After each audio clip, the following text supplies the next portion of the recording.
ദൈവത്തിൻ്റെ അതിപരിശുദ്ധ നാമം വാഴ്ത്തപ്പെടുമാറാകട്ടെ. കർത്താവിൽ പ്രിയ വിശ്വാസിനി വിശ്വാസികളുടെ സമൂഹമായ കുഞ്ഞുങ്ങളെ നിങ്ങളെ ഏവരെയും വീണ്ടും വരുമെന്ന് അരുളി ചെയ്ത് ഉദ്ധിതനായ കർത്താവായ യേശുക്രിസ്തുവിൻ്റെ നാമത്തിൽ സ്നേഹവന്ദനം അറിയിക്കുന്നു. അതോടൊപ്പം തന്നെ വളരെ വിനീതമായി പ്രഭാതവചനത്തിലേക്ക് സ്വാഗതവും ചെയ്യുന്നു. ഇന്നത്തെ ചിന്താവിഷയം എന്നത് തളരാത്ത വിശ്വാസവും ഉലയാത്ത പ്രത്യാശയും ഉണ്ടെങ്കിൽ ഈ ലോകത്ത് അസാധ്യമായത് ഒന്നുമില്ല. തളരാത്ത വിശ്വാസവും ഉലയാത്ത പ്രത്യാശയും ഉണ്ടെങ്കിൽ ഈ ലോകത്ത് അസാധ്യമായത് ഒന്നും തന്നെ ഇല്ല.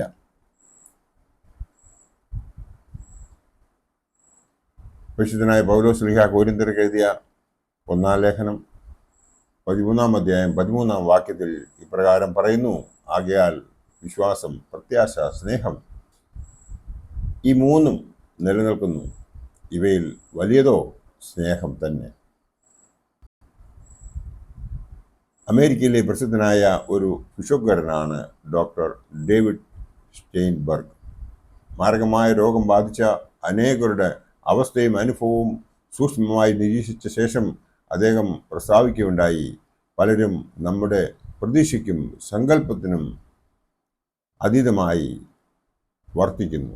വൈദ്യശാസ്ത്രപ്രകാരം എഴുതിത്തള്ളിയ പലരും അവരുടെ മാരക രോഗങ്ങളിൽ നിന്ന് അത്ഭുതകരമാം വിധം സൗഖ്യം പ്രാപിച്ച സംഭവങ്ങൾ പ്രസ്തുത ഡോക്ടർ ചൂണ്ടിക്കാണിക്കുന്നുണ്ട്. അപ്രകാരം സുഖപ്രാപ്തി ലഭിച്ചവരെ വർഷത്തിൽ ഒരിക്കൽ വിളിച്ചു വരുത്തി അവരുടെ സാക്ഷ്യം നൽകാൻ അവസരമുണ്ടാക്കുന്നു. അത്തരം സമ്മേളനങ്ങളിൽ ചികിത്സാ രംഗത്ത് പ്രവർത്തിക്കുന്ന ഡോക്ടർമാരെയും അനുബന്ധ പ്രവർത്തകരെയും ക്ഷണിക്കും. അത് എന്തിനെന്നാൽ പ്രതീക്ഷ ഇല്ലെന്ന് തോന്നുന്ന രോഗികളെ പോലും ഒട്ടും അവഗണിക്കാതെ ശ്രദ്ധാപൂർവം പരിചരിക്കണമെന്ന പ്രേരണ അവർക്ക് ഉണ്ടാകുവാൻ വേണ്ടി ആണ്. ഫാനി എന്ന പേരുള്ള 52-കാരിയുടെ സാക്ഷ്യം ശ്രദ്ധേയമാണ്. നട്ടെല്ലിനും കാലുകൾക്കും തീവ്രമായ വേദനയുണ്ടായി ചികിത്സയ്ക്ക് എത്തിയ അവർ പല ഡോക്ടർമാരെയും പരിശോധനയ്ക്ക് വിധേയമാക്കിയതിനു ശേഷം അവസാനം മൾട്ടിപ്പിൾ മയലോമ അഥവാ അസ്ഥിക്ക് കാൻസറാണ് എന്ന രോഗം കണ്ടുപിടിച്ചു. ഈ രോഗം ബാധിച്ചാൽ മാസങ്ങൾക്കുള്ളിൽ ചിലപ്പോൾ ഒരു വർഷത്തിനകം തന്നെ മരണം സുനിശ്ചിതമാണ്. ഡോക്ടർ സ്റ്റെയിൻബർഗ് രോഗത്തിൻ്റെ പൂർണ്ണ വിവരം ഫെനിയെ ധരിപ്പിച്ചു. അവൾ പറഞ്ഞു: ദൈവം എന്നെ ഇതിൽ നോക്കിക്കൊള്ളും. കഴിഞ്ഞ രാത്രി ഞാൻ ബൈബിൾ വായിച്ചപ്പോൾ സദൃശവാക്യത്തിലെ ഒരു വാക്യം എന്നെ സ്പർശിച്ചു. പൂർണ്ണ ഹൃദയത്തോടെ നീ കർത്താവിൽ വിശ്വാസം അർപ്പിക്കുക, അവിടുന്ന് നിന്റെ പാതകളെ നയിക്കും. രോഗത്തിൻ്റെ മാരകാവസ്ഥ ഒരുപക്ഷെ അവൾ നേരാമണ്ണം മനസ്സിലാക്കിയിട്ടുണ്ടാവില്ല എന്ന് ഡോക്ടർ കരുതി. മറ്റൊരു വാക്യം കൂടി അവൾ ഉദ്ധരിച്ചപ്പോൾ ഡോക്ടർ അത്ഭുതപ്പെട്ടു പോയി. അത് നിന്റെ അസ്ഥികൾക്ക് മജ്ജ എന്ന പോലെ ഇരിക്കും. ഇതുകൊണ്ടാണ് കർത്താവ് എന്നെ നോക്കിക്കൊള്ളും എന്ന് ഞാൻ പ്രസ്താവിച്ചതെന്ന് അവൾ കൂട്ടിച്ചേർത്തു. 1-2 വർഷത്തിനകം അധികം പ്രതീക്ഷിക്കേണ്ടതില്ല എന്ന് ഡോക്ടർ പറഞ്ഞപ്പോൾ ദൈവം അനുവദിക്കുന്നിടത്തോളം കാലം ഞാൻ ജീവിക്കും എന്നായിരുന്നു മറുപടി. 20 വർഷം അവർ പിന്നിട്ടു. തികച്ചും രോഗവിമുക്തയായിട്ട് അവൾ വന്നു. തൻ്റെ സാക്ഷ്യം നൽകി. സമ്മേളനത്തിലുണ്ടായിരുന്ന ഒരു യുവ ഡോക്ടർ ചോദിച്ചു: കീഴ്പ്പെടുത്താനാവാത്ത ഈ മാരക രോഗത്തെ നിങ്ങൾ എങ്ങനെ കീഴടക്കി? അവളുടെ മറുപടി ലളിതമായിരുന്നു: വിശ്വാസത്താലും ആത്മീയതയാലും. അത്രമാത്രമേ എനിക്കറിയാവൂ എന്ന് അവൾ പറഞ്ഞു. പെന്നിയുടെ സാക്ഷ്യത്തെപ്പറ്റി അഭിപ്രായം ആരാഞ്ഞപ്പോൾ ഡോക്ടർ സ്റ്റെയിൻബർഗ് പറഞ്ഞു: ഉറച്ച വിശ്വാസവും ആത്മീയ തീക്ഷ്ണതയുമുള്ള പല രോഗികളും വൈദ്യശാസ്ത്രം നിർവചിച്ച കാലത്തിനപ്പുറം ജീവിച്ചിട്ടുണ്ട്. എന്നാൽ അവർ എത്ര കാലം ജീവിക്കുന്നു എന്നതല്ല പ്രധാനം, അവരുടെ മനോഭാവത്തിലും സമീപത്തിലും വലിയ വ്യത്യാസം കാണാം. അവരുടെ രോഗത്തിലും ചികിത്സയിലും വിശ്വാസം വളരെ സഹായമായി തീരുന്നുണ്ട്. നിരാശയോ മുറുമുറുപ്പോ കോപമോ അവർക്കില്ല. നേരെ മറിച്ച് ദൈവത്തിൻ്റെ ദിവ്യമായ പദ്ധതിയുടെ ഒരു ഭാഗമായി മാത്രം കരുതി പ്രത്യാശ പുലർത്തുന്നു. നാം ഇതിൽ നിന്ന് മനസ്സിലാക്കേണ്ടതായ കാര്യം എന്ന് പറയുന്നത്, തളരാത്ത വിശ്വാസവും ഉലിയാത്ത പ്രത്യാശയും ആരിലുണ്ടോ അവർക്ക് ഓടൊപ്പം ദൈവം ഉണ്ടാകും എന്നുള്ളതാണ്. അനുഭവത്തിൽ നിന്നും വ്യക്തമാക്കുന്ന പല പ്രധാനപ്പെട്ട സത്യങ്ങൾ നാം ശ്രദ്ധിക്കേണ്ടതാണ്. ഈശ്വരവിശ്വാസവും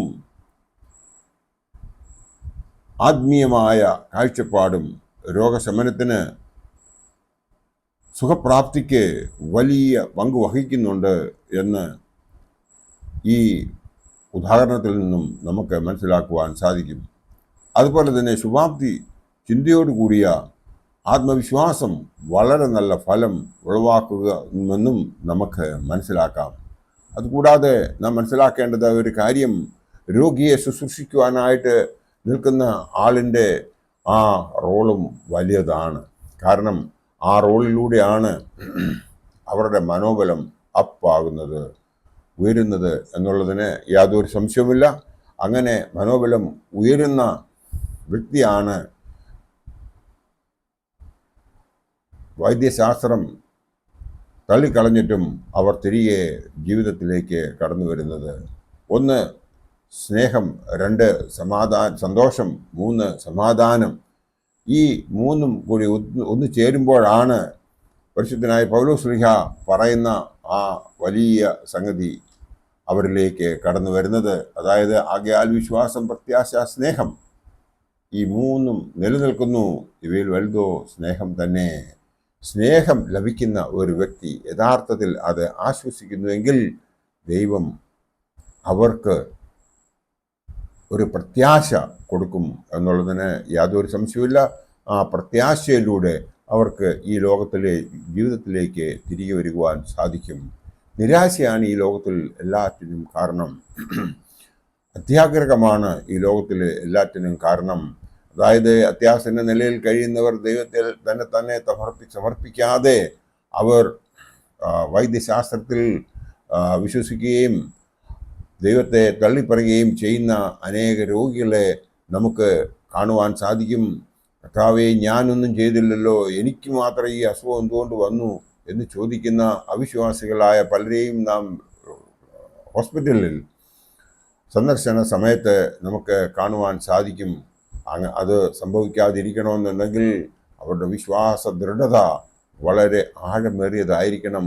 ദൈവത്തിൽ പൂർണ്ണ ഹൃദയത്തോടും പൂർണ്ണ ആത്മാവോടും പൂർണ്ണ ശക്തിയോടും കൂടി വിശ്വസിക്കുന്നുവെങ്കിൽ അവരെ ദൈവം അനുഗ്രഹിക്കും എന്നുള്ളതിന് യാതൊരു സംശയവുമില്ല. അതിന് ആദ്യമായി വേണ്ടത് തന്നെത്താൻ സ്നേഹിക്കുകയും സന്തോഷിക്കുകയും അതോടൊപ്പം തന്നെ സമാധാനം കണ്ടെത്തുകയും ചെയ്യണം. അത് കണ്ടെത്തുമ്പോഴാണ് നമുക്ക് മറ്റുള്ളവരോടും സ്നേഹവും സന്തോഷവും അവർക്ക് സമാധാനം കൊടുക്കുവാനും നമുക്ക് സാധിക്കത്തുള്ളൂ. നമ്മുടെ കർത്താവായ യേശു ക്രിസ്തു തൻ്റെ പരിശുദ്ധ ശുശ്രൂഷയിൽ നമ്മെ ഉദ്ബോധിപ്പിച്ചതായ ആ കാര്യങ്ങളൊക്കെയും നമ്മൾ ഓർത്തിരിക്കുന്നുവെങ്കിൽ ദൈവം നമ്മളെ ഒരിക്കലും കൈവിടുകയില്ല എന്ന് ഈ അവസരത്തിൽ ഞാൻ ഓർപ്പിക്കുവാൻ ആഗ്രഹിക്കുന്നു. നമുക്ക് നമ്മുടെ പിതാക്കന്മാർ കാണിച്ചു തന്നതായ പാതയിലൂടെ നാം ജീവിക്കുന്നുവെങ്കിൽ ദൈവം നമ്മളെ അനുഗ്രഹിക്കുമെന്ന് മാത്രം ഈ അവസരത്തിൽ ഓർപ്പിച്ചുകൊണ്ട് എൻ്റെ വാക്കുകൾ ഇവിടെ ഉപസംഹരിക്കട്ടെ. ദൈവം നമ്മളെ എല്ലാവരെയും അനുഗ്രഹിക്കട്ടെ. നന്ദി, നമസ്കാരം.